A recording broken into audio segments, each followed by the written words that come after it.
My name is Sneh Ankur, and today in this short presentation, we will learn about the different marketing strategies applied by Red Bull, which is one of the most leading brand in terms of energy. Red Bull was founded in 1984 and was launched as an energy drink in 1987 in Australia, and is currently the best-selling energy drink currently existing in the market, with 4 billion cans being sold every year in more than 160 countries, and it also employs 7,000. Now, this slide shows the entire life cycle of Red Bull starting from 1982 till 2010, and the different cans displayed are the different type of flavors of Red Bull that are available in a different type of country in which in now let's see what a 250 ml can of Red Bull really offers to us. Well, it contains 27.5 gram of sugar with 80 mg of caffeine. Now the property of caffeine is that it alerts our body to the surroundings. So and it takes nearly 12 hours for our body to come. See what are the different product variants of Red Bull that are currently present in the market. We have five different colored cans here, like orange, brown, red, blue, and yellow, which basically represent five different flavors of Red Bull, which is orange, cherry. Now, the challenge for Red Bull is how to survive as an energy drink in the market where the change in user preferences from time to time do exist, and there is a lot of competition which is present in the market right now, with this competitor giving a tough challenge to Red Bull. So, how is it possible to exist? Now, we like to see that what are the different strategies that Red Bull applies to train its top spot in the market of energy drink.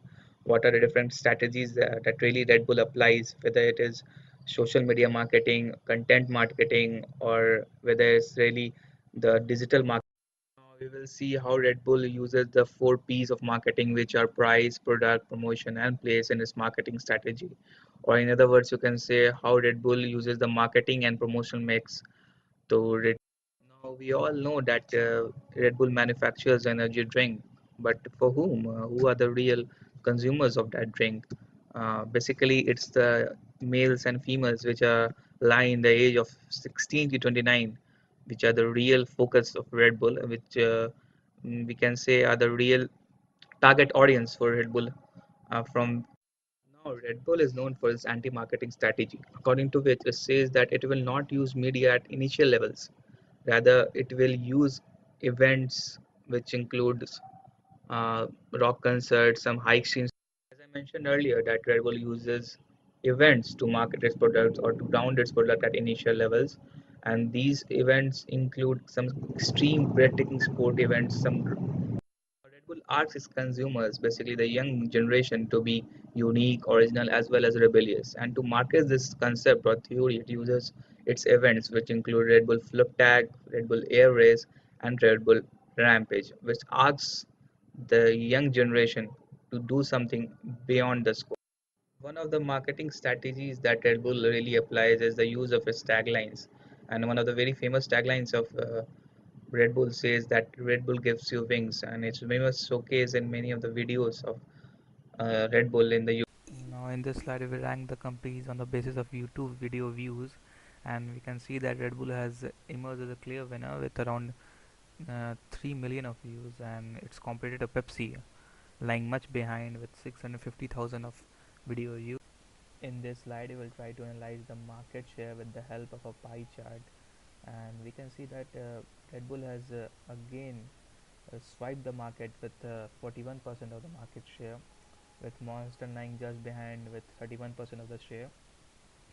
Pepsi and Coke lying much way down with This slide contains three basic questions which are related to the case study of Red Bull, and we will try to address each one of them. Now, in this slide, we will analyze the risks and strengths related to Red Bull, where the risks include that it is not a patented drink and it has a lot of competition in the market, where the strength include that it has already gained a lot of market share and has been.